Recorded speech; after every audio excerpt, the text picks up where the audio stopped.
हज़रत जी, दो सजदों के दरमियान नमाज में दुआ पढ़ी जा सकती है, अल्लाह मग़फ़िरली वरहमनी वआफ़िनी वरज़ुक़नी। एक कारी साहब ने बताया पढ़ने का। जी हाँ, आप पढ़ सकते हैं। इमाम है तो आप ना पढ़ें, क्योंकि इमाम को नमाज खफीफ पढ़ानी चाहिए, ये हदीस है। आप नवाफिल पढ़ रहे हैं, फ़राइज़ पढ़ रहे हैं, अलहदा पढ़ रहे हैं, सुन्नतें पढ़ रहे हैं, तो आप ज़रूर पढ़ें, कोई मना नहीं है। हज़रत इशा की नमाज के फ़ौरन बाद तहज्जुद की नमाज पढ़ सकता हूँ, इस बारे में वजाहत। भाई, आपकी इस हद तक तो बात ठीक है कि अगर आप इशा की नमाज के फ़ौरी बाद तहज्जुद पढ़ लें तो उंगली कटवा के शहीदों में नाम आपका लिखा जाएगा कि नवाफिल आपके शुमार होंगे। लेकिन तहज्जुद के लफ्ज़ का माना ये नहीं है। तहज्जुद हजदा से निकला, इसका माना नींद को छोड़ के नमाज पढ़ना। कम अज़ कम आप कोई 2, 4, 5 घंटे सो जाएं, उसके बाद आप उठ जाएं। ये नहीं है हमारे वाले कहते हैं 12 बजे के बाद तहज्जुद है, यूँ नहीं है। ये शरीयत में 12 और 1 का लफ्ज़ नहीं लिखा हुआ, बस आप सुबह के दाखिल होने से पहले पहले पढ़ लें। यानी अव्वल वक्त में तो आप सोएंगे ना, अब तो सोकर उठें, असल तहज्जुद ये है। और अगर आप ऐसे नहीं पढ़ सकते तो फिर इशा के साथ 2 नफल पढ़ लें, इंशाअल्लाह रब्बे करीम तहज्जुद बना देंगे। अल्लाह के यहाँ कोई चीज़ की बाइद नहीं है, लेकिन आँख खुलने की दुआ ज़रूर कर लिया करें। देखो माशाअल्लाह कैसा तामीरी सवाल है यार, ऐसे सवाल मज़ा भी करते हैं। अल्लाह अकबर, जो बंदा दीन सीखने के लिए सवाल करे। हमारे अक्सर भाई दलाइल हैं और पूरी तरतीब है भाई। अकीदा हयातुल अंबिया कुरान करीम में मौजूद है, अकीदा हयातुल अंबिया हुजूर की हदीस में मौजूद है, अकीदा हयातुल अंबिया सहाबा के इजमा में मौजूद है, अकीदा हयातुल अंबिया उम्मत के तमाम फ़ुक़हा इसके कायल हैं। तो आप ऐसा ना कर दें ये फ़लाँ है फ़लाँ है, ये मौलवियों के काम है। मौलवियों वाली बात नहीं है, उलमा समझाते हैं आपको। हमारे इलाके में एक औरत है, कहती है कि मेरे पास एक जिन है जिसका नाम हाजी बाबा है, जिसके ज़रिए लोगों की बीमारी हल करती है। लोग उसके पास जाते हैं और जिन काम करते हैं। पता नहीं, मैं तो नहीं जानता आप कोई हाजी बाबा इनके पास है। बाकी जिन्नात क्या काम करते हैं आप मुझे बताएं। जिन से आपने क्या लेना है? कोई जायज़ काम कराना है तो बंदे भी कर सकते, नाजायज़ कराना है तो फिर जिन भी करे तो नाजायज़ है। भाई आप कहें मुझे उठा के दे दो, ये मुझे भाई अहमद शाह भी उठा के दे सकता है, जिन क्यों उठाए? और अगर मैं कहूँ इसके जेब से पैसे निकाल के दो तो वो जिन निकाले भी हराम है। तो आप जिन से कौन सा काम कराती हैं, ज़रा बताएं क्या काम है? अगर जायज़ काम वो जिन से कराती है तो बिल्कुल ठीक है, कोई नहीं मसला। कोई नाजायज़ काम कराती है, कोई गलत काम कराती है, तो फिर जो गलत काम करे वो जिन करे भी गलत है, इंसान करे भी गलत है। बाकी पता नहीं उसका नाम अब हाजी बाबा है या क्या है, मुझे तो कोई अता पता नहीं है, न मैंने ऐसा कुछ देखा है आज तक। लोग ऐसे खामखा से बाज़ों का झूठ भी बोलते हैं। मैं एक जगह था तो किसी ने कहा जी मेरे पास 10,000 जिन्नात बैठे हुए हैं। तो मैंने उसका भाई ठीक है, होंगे आपके पास 10,000। वो बड़े इस पर ऊंचा ऊंचा हो रहा था जी हमारे पास है 10,000 10,000। तो मैंने उसे कहा ऐसा है, ये जो हिंदू जा रहा है ना परस्तिश करने तो इसकी टांग तोड़ दे, जिनको कहे इसकी टांग तोड़ दे ताकि ये इबादत पे ना जाए। मस्जिद है तो इसकी टांग ठीक रहे। कहते जिन ये तो नहीं करता। मैंने कहा उस जिन को अपने घर में रहो। झूठे आदमी हमारे सामने इधर उधर की बातें करके बैठे। मैं एक बंदा ने अपनी बेटी का रिश्ता किसी रावजी से तय किया। लड़की का बाप कहते मैंने लड़के को कुरान के ऊपर हाथ रख के कहा कि तुम मुसलमान है। ठीक भाई, एक बात कह रहा हूँ रिश्ता करने में सबसे पहले दीन देखा करें। अगर वो 100% अहले बैत और सहाबा कराम रज़ी अल्लाह अन्हुम अजमईन की तालीमात का कायल है, खाली खुद से नाम से खुद को ये जुमला कहता है, तो फिर तो और बात है आप निकाह कर लें। लेकिन मुझे नहीं लगता, हो सकता है उसने तकिया किया हो। आप किसी आलिम के पास लाइए, किसी मुफ्ती के पास लाइए और पूरी बात देखिए। खाली कुरान पे हाथ रख के आपने रिश्ता कर लिया, कल आपके मामलात ठीक नहीं होंगे, फिर आप रोएंगे। इससे बेहतर है कि आप आकर किसी आलिम से, किसी दारुल इफ्ता से, किसी मुफ्ती से, मौलाना के पास बैठकर बात पूछें, समझाएं, तो फिर ये बात ठीक बनती है। अपनी तरफ से फैसला न करें।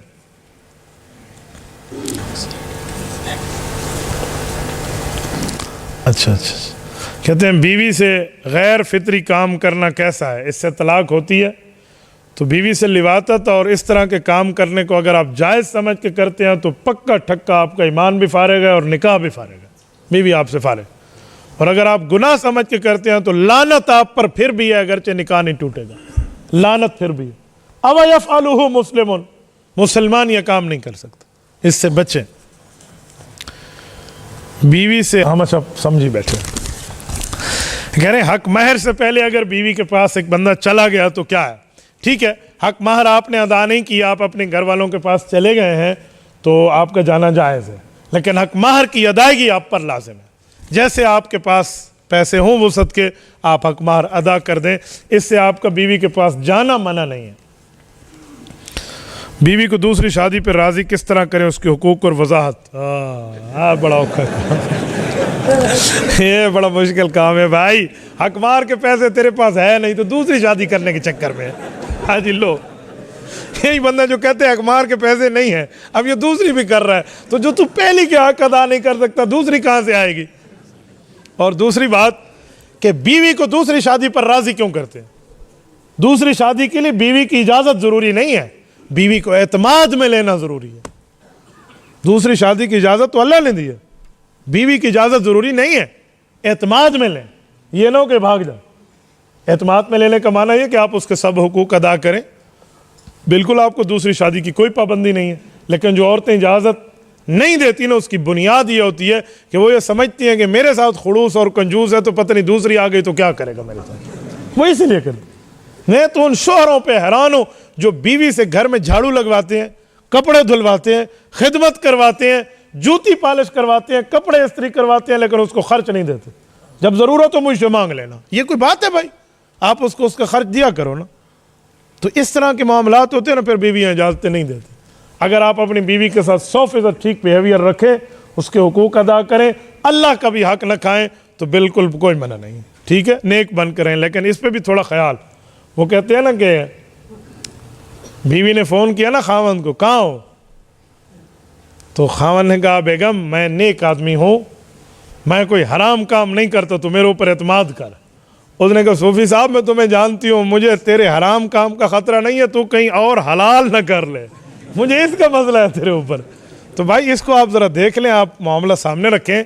तो अगर आप दोनों के हुकूक 100% अदा कर सकते हैं तो फिर आप दूसरी करें, वरना आप किसी की बच्ची को बर्बाद ना करें, उसकी ज़िंदगी यूँ ना तख्ते मश्क न बना। क्यों? हदीस पाक में बंदे ने बीवी के एक के हक दिए, एक के हक न दिए, कल क़यामत में अल्लाह के दरबार में आएगा, उसकी एक साइड को फाले जो चुका होगा। तो ये हाल होगा, इसलिए इससे बच जाए। इसको तोल के लेना पड़ेगा। मौलवी अहमद सारे इकट्ठे ले चल। मौलवी साहब मैं तो कहता हूँ एक दफ़ा बयान करा लो, एक दफ़ा सवालात करा लो। इस्तिखारा में जब पानी नज़र आए तो इसका जवाब दें। पानी देखने की कई वजह होती हैं। अब उसने कैसा पानी देखा है पूरी तफसील दे। दरिया का पानी देखा है, आब ज़मज़म का पानी देखा है, नाली का पानी देखा है, पलीत पानी देखा है, पाक पानी देखा है, आंसू का पानी देखा है, उसने किसी फल का पानी देखा है, किस नीयत से इस्तिखारा किया, रात के किस हिस्से में, पूरी तफसील है भाई। ये ख्वाब का इल्म बहुत बड़ा इल्म है, कोई छोटा मोटा इल्म नहीं है। थोड़ी तफसील देंगे तो मैं इंशाअल्लाह ताला इस पर आपकी खिदमत में अर्ज़ करूँगा। सूरज गर्दिश करता है या ज़मीन गर्दिश करती है, कुरान पाक के मुताबिक फरमा दें। वशम्सु तजरी, कुरान करीम का नज़रिया सूरज के घूमने का है, तो हम इस बात के कायल हैं। मासूद और बरकी हज़रात जुमरात को, मासूद और बरकी हज़रात अपनी लड़कियां दूसरी कौम में शादी नहीं कराते। अच्छा हज़रात लिखा, मैंने समझा जुमरात लिखा। दूसरी कौम में शादी नहीं कराते, दूसरी कौम का लड़का अफसर ही क्यों ना हो। और ये कहते हैं रिश्ते से इनकार कर देते हैं, कहते सिर्फ अपनी कौम से रिश्ता करेंगे। फेल कैसा है भाई? अपनी कौम को रिश्ते में तरजीह देना कोई बुरा नहीं है, अच्छा फेल है। अगर एक बंदा सिर्फ अपनी कौम में रिश्ता करता है ठीक है, हाँ वो ये न कहे कि सिर्फ अपनी कौम में रिश्ता करना फ़र्ज़ है, नहीं करेंगे तो गुनाह होंगे, ये बात गलत हो जाएगी। बाकी एक बंदा जहाँ चाहे अपना रिश्ता दे सकता है, ले सकता है, इस पर कोई पाबंदी नहीं है। वो शायद यही समझते होंगे कि हम बाहर कौम में जाएँ तो हमें कोई नुकसान हो या हमें कोई तकलीफ़ हो, तो इस तरह अगर अपनी कौम में ही करें बाहर में न करें तो जायज़ तो है। एक बंदे की बेटी है, वो हम उसको मजबूर थोड़ी। हुज़ूर पाक अलैहिस्सलातु वस्सलाम ने अपनी कौम में भी रिश्ते किए हैं, बाहर भी किए। आप अलैहिस्सलाम की 4 साहबजादियाँ हैं, 3 साहबजादियों का रिश्ता दूसरी कौम में किया और 1 साहबजादी का रिश्ता अपनी कौम में किया। तो इस सुन्नत को सामने रख के दीनदारी की बुनियाद पे अगर रिश्ता ये हजरात बाहर कहीं देते हैं तो ठीक है, कोई नहीं मसला। मेरी मालूमात में ऐसा नहीं है। मैं अपने कई शागिर्दों को ऐसा जानता हूँ जिन्होंने मासूद होने के बावजूद, बरकी होने के बावजूद दूसरी कौम में रिश्ते किए हैं दीनदारी की बुनियाद। मैं तो जानता हूँ, लेकिन अब हर बंदा ऐसे करता है या नहीं करता, अब ये अल्लाह जानता है। हुकूमत की तरफ से KP की हुकूमत की तरफ से अइम्मा को एजाज़िया में रकम दी जा रही है, इसका लेना कैसा है, रहनुमाई फरमा दे। भाई मैं तो सरकारी इमदाद को वसूल नहीं करता, हमारे घर तो लोग करोड़ों की ऑफ़र लेकर आते हैं, आप ले लो, हमने उसको पाँव के ठुड्डे पे उड़ाया है तो चे जाए कि हम 15,000 20,000 लेते फिर, मैं तो नहीं लेता। बाकी अगर आपको ज़ोर ज़बर से आकर लेकर लेते हैं तो आप ले लें, टैक्स का पैसा है, कोई इनके अब्बा जी का थोड़ी है, आप ले लें। अल्लाह अल्लाह खैर सल्ला, काम आप हक का करना, ये नहीं है पैसे आप उनसे लेकर उनके हक में ही बात करते फिरो, ठीक है, बात आप हक की करना, पैसे अल्लाह अल्लाह खैर सल्ला का मामला होगा, वरना मैं नहीं लेता। लेकिन याद रखें जो बंदा पैसे आपको देगा अता फरमाए, आप सब भी दुआ कर लें। दांत के दर्द का कोई वजीफ़ा, दांत में जब दर्द हो तो उसको पकड़ें और 7 मरतबा पढ़ें, वैज़ा बतश्तुम जब्बारीन, फिर छोड़ें, फिर पकड़ें, फिर 7 दफ़ा, फिर ये 3 दफ़ा कर लें। मेरा तो आज़मूदा तजर्बा है कि इस आयत की बरकत से अल्लाह ताला दांत के दर्द को सेट फरमा देते हैं। बाकी जो बच्चे के लिए आपने वजीफ़ा पूछा है, या हय्यु या क़य्यूम बिरहमतिका अस्तगीस, कसरत से पढ़ें, अल्लाह करीम करम का मामला फरमाएगा।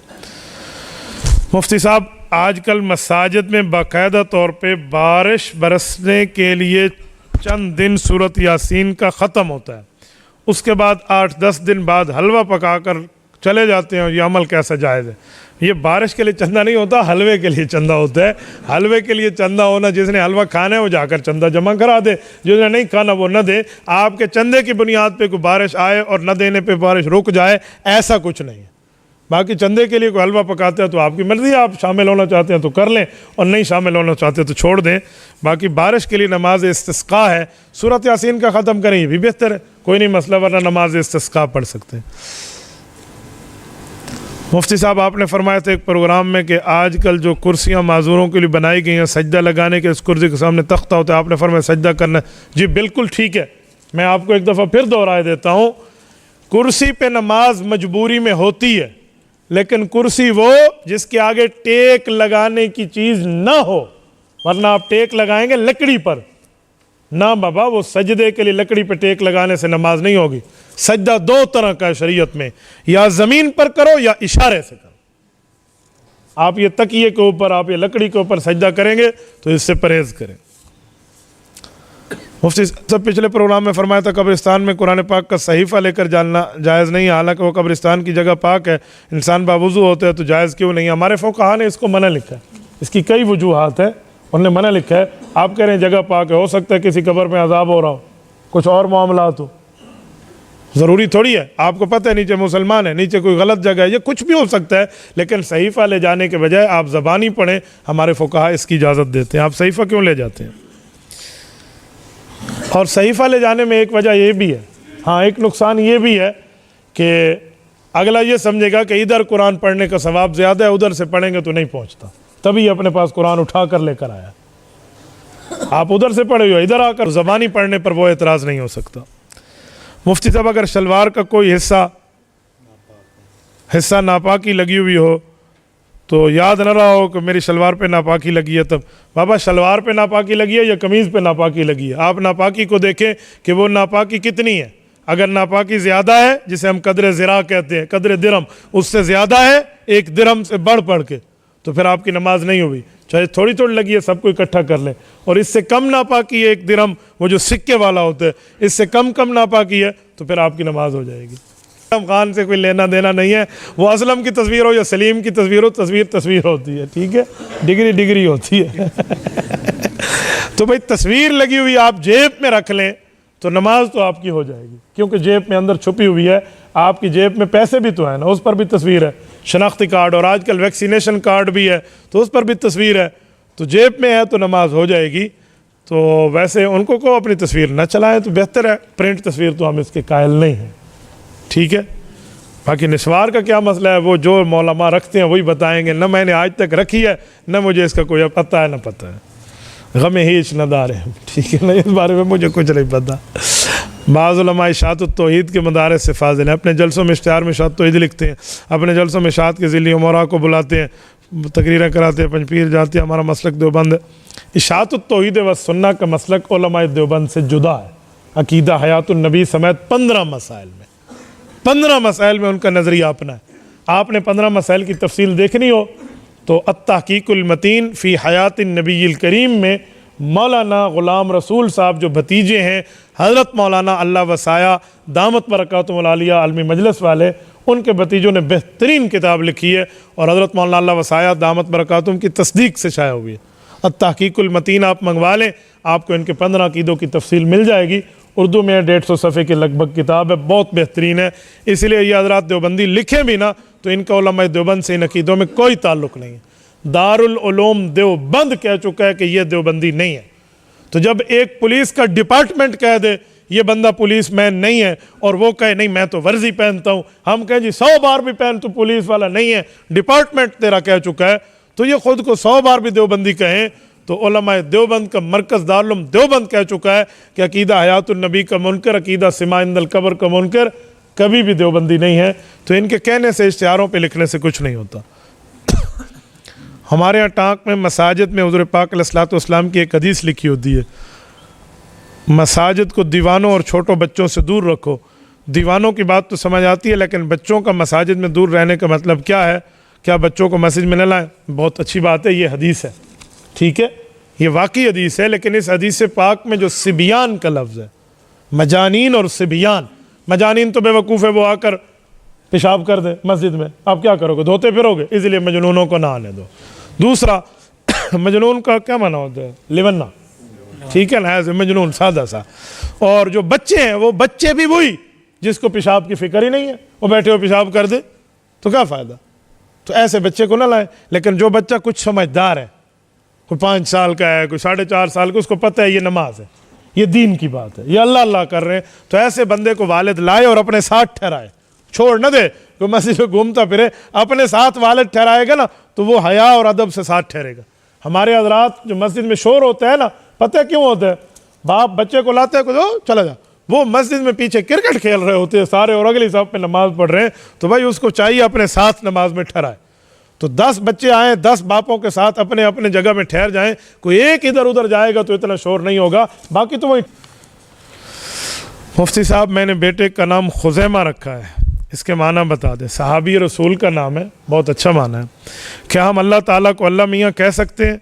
तो अल्लाह मियाँ कहना में कोई जुर्म नहीं है, ये उर्दू ज़ुबान में कहा जा सकता है। तंबाकू और निस्वार का कारोबार जायज़ है या नाजायज़ है? तो भाई तंबाकू और कारोबार के जो निस्वार के मसले हैं ना, कल मुझे जवाब आना शुरू हो गए हैं, तो क्यों आप मेरा खामखा से मसला लगवाते हो?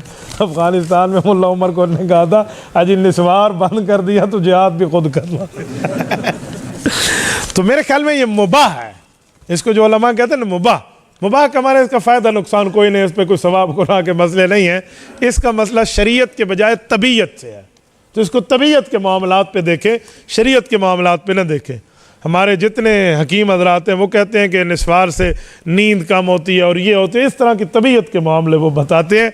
तो इसीलिए इन मामलात को शरीयत से हट के आप तबीयत के मामलात पे देखें। क्या गेम जोन का कारोबार करना कैसे है? मेरे ख्याल में ये इंटरनेट के मामलात हैं, तो इंटरनेट में अक्सर नाजायज़। मुफ्ती साहब अगर मस्तूरात आपसे बैत करना चाहें तो कैसे करें, यहाँ आएँ या डेरा में? मस्तूरात की बैत के लिए हाथ में हाथ रखना ज़रूरी नहीं होता, अल्फाज बैत कहलवा दिए जाए। अल्फाज बैत भाई रईस के पास मौजूद है, वो कोई बहन को जाकर भाई कहलवा दे, बीवी को जाकर खामद कहलवा दे, आप हमें आकर उसकी इत्तला करा दें, बस ठीक हो गया, बैत हो गई। उसके बाद आप हमसे उसके वज़ाइफ ले लें तो बैत हो जाएगी। मेरे ख्याल में मेरे आने से ज़्यादा बेहतर है आप कॉल पर तो ही जो है ना अल्फाज बैत कहलवा दें तो ठीक है। किसी के बचे हुए पानी से वज़ू या गुस्ल हो सकता है? तो जी हाँ, बचे हुए पानी से क्या मुराद है? वो इस्तेमाल शुदा है या उसने बाल्टी से अपना पानी निकाल दिया बाकी दे दिया, तो आप उससे आप कर सकते हैं, लेकिन अगर आपका इस्तेमाल शुदा है तो उस पर नहीं हो सकता। दोस्त की चीज़ इसे बताए बगैर उठा लें, बाद में बता दें, इसे चोरी कहते हैं। दोस्ती के ताल्लुक़ का मसला होता है। मसलन कोई छोटी मोटी चीज़ है, आपने आज यहाँ से डब्बा उठा लिया और इस्तेमाल में रखा, आपको पता है मेरा इस दोस्त से इतना अल्हम्दुलिल्लाह गहरा याराना है कि वो महसूस नहीं करेगा, तो छोटी मोटी चीज़ बगैर बताए उठा के लेना ये चोरी नहीं है। लेकिन अगर आपको पता है वो नाराज़ होगा तो फिर छोटी चीज़ भी आप नहीं उठा सकते, फिर आपको बताना, आपको इजाज़त लेना आपके लिए ज़रूरी है। हक महर 5 तोले सोना हो तो क्या सोने की जगह पैसे दे सकते हैं? हक महर माफ़ किया जाए तो कैसे माफ़ होता है? माफ़ करने के बाद भी हक महर देंगे? रहनुमाई फरमाएँ। इस बेचारे को कोई मसाइल हैं सही वैसे, चलो अल्लाह आपके मसाइल ख़त्म फरमा दे। 5 तोले सोना आपने लिख दिया है, तो उसको आप 5 तोले सोने के पैसे मौजूदा रकम में आप देना चाहते हैं तो आप दे सकते हैं, कन्वर्ट हो सकते हैं, मसला नहीं है। बीवी से मशवरा कर लिया जाए तो बेहतर है कि लिखने के बाद मैं उसकी जिन्स तब्दील करना चाह रहा हूँ, आप क्या कहती हो। दूसरी बात कि अगर माफ़ कराना चाहें, हाँ माफ़ होता है लेकिन शराइत के साथ होता है। आप वो पैसे, वो जो माल है बीवी के हाथ में दे दें और उसे कहें इसके स्याह सफ़ेद की तू जिम्मेदार है, अल्लाह रसूल की तरफ से तेरा हक है, तू खा जा, किसी काले चोर को दे दे, आग में डाल दे, हमें दे दे, जिसको दे दे, तेरी मर्जी, अल्लाह रसूल तुमसे नहीं पूछेगा, ये तेरा हक है, यूं करके दे दो। अगर वो चाहे लौटा दे तो माफ़ हो जाता है, अगर ना लौटाए तो माफ़ नहीं होता। आप ये नहीं कह सकते मैं तुम्हें दे रहा हूँ फिर मुझे दे दे दे दे दे दे, फिर वो देना तो ना हुआ ना। एक मियाँ को मैंने कहा ऐसे कहो, अल्लाह रसूल की तरफ से तेरा हक है तो तू जो मर्जी आए कर। कहते हैं फिर तो वो नहीं देगी। तो मैंने कहा नहीं देगी तो आपको क्या ज़रूरत है आपने हक के मार लेने, आपने हक के मार के बदले में अपने हुकूक ले लिए और हक के मार देने के मसले में आप बैठे हुए हैं। अजान देने के लिए दाढ़ी होना, जी बिल्कुल, नमाज और अजान के लिए हमारे फ़ुक़हा ने लिखा है कि बंदे को बाशरा होना ज़रूरी है, बहुत ही बेहतर काम है। तरगीब के लिए चलो अजान में गुंजाइश हमारे बाज़ हज़रात दे देते हैं कि ये बंदा अजान दे दे, लेकिन बेहतर काम ये है कि अगर उसको अजान का शौक़ है तो इस तरह कल वो कहे मुझे इमामत का शौक़ है तो आप दाढ़ी मुंडे को इमामत पे ठहरा देंगे? नहीं, उसे चाहिए भाई आप सुन्नत रसूल की पाबंदी फरमाएं, आप इस्लामी अहकाम को मुकम्मल फ़ॉलो कर लें, आप 5 वक्त की अजान दे दें, हमें कोई नहीं मसला, लेकिन उसको शरीयत के अहकाम के पाबंदी समझानी चाहिए। एक बीमार है उसके लिए स्पेशल दुआ करो। स्पेशल दुआ कौन सी होती है ये तो मुझे नहीं पता। स्पेशल दुआ कैसे कहते हैं भाई? दुआ ही करो, अल्लाह पाक उस बीमार को सेहत अता फरमाए। चलो स्पेशल सेहत अता फरमाए। मुफ्ती साहब निस्वार के इस्तेमाल, ये मैं आपके सामने कह चुका हूँ, बग़ैर साउंड के शायरी सुनना। शायरी सुनने का मना नहीं है लेकिन उसमें म्यूज़िक नहीं होना चाहिए। मुफ्ती साहब मेरा सवाल है, मस्जिद में बैठकर चंदा लाउड स्पीकर पर जमा करना, तो चंदा मस्जिद में ऐलान करना जीन के लिए ये नबी पाक अलैहिस्सलातु वस्सलाम से साबित है और देना सहाबा से साबित है, और दीन के चंदे पर एतराज़ करना अबू जहल। स्कूल में बताया जाता है कि दाढ़ी में इस्लाम नहीं है, इस्लाम में दाढ़ी है। स्कूल वालों को कहो तालीम में स्कूल नहीं है, स्कूल में तालीम है, आप क्या करोगे? जैसे आपको सिर्फ दाढ़ी पर मसला नज़र आता है, बाबा दाढ़ी में इस्लाम नहीं है, इस्लाम में दाढ़ी हो तो ठीक है, एक दाढ़ी में तो सारा इस्लाम नहीं है। नमाज भी पढ़नी पड़ेगी, रोज़ा रखना पड़ेगा, आज करना पड़ेगा, अकीदा सही करना पड़ेगा, ये तो बात ठीक है, लेकिन इसका क्या मतलब है कि दाढ़ी में इस्लाम है लिहाजा इस्लाम, दाढ़ी भी कटा दे? ऐसी कोई बात नहीं है भाई। इस मामले को आप पूरा देखें, दाढ़ी तो मर्द की सिफत है, ये मर्द के चेहरे पे आती है। देखा ना, अल्लाह अल्लाह होना शुरू हो गया। तो दाढ़ी तो मर्द की सिफत है, जो मर्द बनता है तो उसको दाढ़ी रखनी चाहिए। शैतान ने सबसे पहले दाढ़ी मूंडी थी, मर्द बन के आया था और दाढ़ी मूंड के लिवातत की तरफ कौम लूत को मुतवज्जे किया था कि तुम दाढ़ी वालों को छोड़ क्यों देते हो, हम दाढ़ी मूंड के आएंगे, हमें इस्तेमाल करो। ये गालिबन तफसीर मदारिक में है। तो इसीलिए दाढ़ी मूंडने की इब्तदा, ये टांडे कहाँ मिलते हैं, ज़रा जाकर वहाँ देख लें। गुस्से में बर्दाश्त करने का वजीफ़ा क्या है? वल काज़िमीन अल गैज़ वल आफ़ीन अनिन नास वल्लाहु युहिब्बुल मुहसिनीन। आयत पढ़ें भी और इसका तर्जुमा भी उलमा से समझें कि माफ़ करने वालों को अल्लाह भी माफ़ कर देता है। जवानी की हालत में तकवा कैसे इख्तियार करें? आँख की हिफाजत कर लें, आधे से ज़्यादा तकवा आपको मिल जाएगा। मुफ्ती साहब जुमा की नमाज के लिए जो तादाद शर्त में, इसमें बालिग और नाबालिग बराबर है? जी हाँ बराबर है, लेकिन बालिग होने चाहिए, नाबालिग को तो आप ना। मेरे एक दोस्त का बेटा पैदा हुआ, को अच्छा सा नाम बता दें, मोहम्मद नाम रख लें या अबू बकर नाम रख लें, उमर रख लें, उस्मान रख लें, हैदर रख लें या मुआविया रख लें। मुफ्ती साहब किसी एक इमाम, आप शाफी इमाम के पीछे नमाज पढ़ें, मालिकी के पीछे पढ़ें, हम्बली की पढ़ें, बिल्कुल जायज़ है, नमाज होती है, लेकिन ख्याल करना वो मुक़ल्लिद होना चाहिए इमाम शाफी, इमाम मालिक, इमाम अहमद का, गैर मुक़ल्लिद नहीं होना चाहिए। कहीं हो वो गैर मुक़ल्लिद और आपको कहे मैं इमाम शाफी को मानता हूँ, ऐसा नहीं होता, थोड़ा फ़र्क करके जियो। मुफ्ती साहब जिब्राईल अलैहिस्सलाम का मकाम हमारे नबी पाक अलैहिस्सलाम से बड़ा है? जी नहीं, बादज़ खुदा बुज़ुर्ग तू ही, किस्सा मुख्तसर, अल्लाह के बाद दर्जा आपके और मेरे पाक पैगम्बर सल्लल्लाहु अलैहि वसल्लम का। जिब्राईल तो आगे जा नहीं सक रहे थे, वहाँ पे रुक गए थे सिदरतुल मुंतहा पे कि मेरे पर जल जाएंगे। तो भाई हुज़ूर पाक हज़रत, जो नमाज कज़ा हो गई, तादाद मालूम ना हो तो क्या करें? हर नमाज के साथ एक नमाज दोहराएं, पूरी ज़िंदगी दोहराते रहें, जिस दिन दिल को तसल्ली हो जाए कि अब नमाज़ें पूरी हो गई हैं, उस दिन पूरी हो गई हैं। मुफ्ती साहब बेटी अपने बाप से अपना हक मांगती है, बाप इस बात पे बेटी को बद्दुआ देते हैं, बेटियों और बहनों का हक जो है, बेटी का कौन सा हक है जो बाप से मांगती है? कौन सा हक? अच्छा नाम रखे बाप, दीनी तालीम दे और अच्छी जगह शादी करे, बस ये उसका हक है। और वो कहे अपने ज़मीन से मुझे ज़िंदगी में हिस्सा दो, ये बेटी का हक नहीं है, ये बेटे का हक नहीं है, ज़िंदगी में नहीं मांग सकती। तो विरासत तो मौत के बाद हक बनता है, ज़िंदगी में तो खुद मालिक है। अगर वो ज़िंदगी में कहे मुझे अपनी चीज़ बेच के दे दे तो बेटी ज़्यादती कर रही है बाप के साथ। बाप दे न दे उसकी मर्जी है। तो हक ये नहीं है जो आप हक कह रहे हैं, हक तब है जब बाप ना हो दुनिया में, फिर वरसा का हक मुतअल्लक होता है। शादी के दिन दूल्हे को कार्ड में पैसे देना कैसा है? बहुत अच्छी बात है, आप उसको हदिया दे सकते हैं। कार्ड में क्यों देते हैं, वैसे ही दे देना उसको। दो बंदों के दरमियान सुलह कराने के लिए झूठ मूठ बोलना, हाँ कुछ ऐसे अंदाज के झूठ बोल दो जिससे उनके दिल नरम हो जाएं। इतने बड़े बड़े न बोलो कि आपको बाद में पछताना पड़ जाए। जब काफिर का बच्चा पैदा हो तो मर जाए तो जन्नत जाता है। इस बारे में दोनों कौल के इख्तलाफ मौजूद हैं। इशा की नमाज में वितर पढ़ते वज़ू टूट गया, फ़र्ज़ पढ़ चुके थे तो क्या अब सिर्फ वज़ू करें और वितर पढ़ लें? बात में पहली रकात पढ़ रहा था, सूरत फातिहा पढ़ ली, थोड़ा सा झुका, फ़ौरन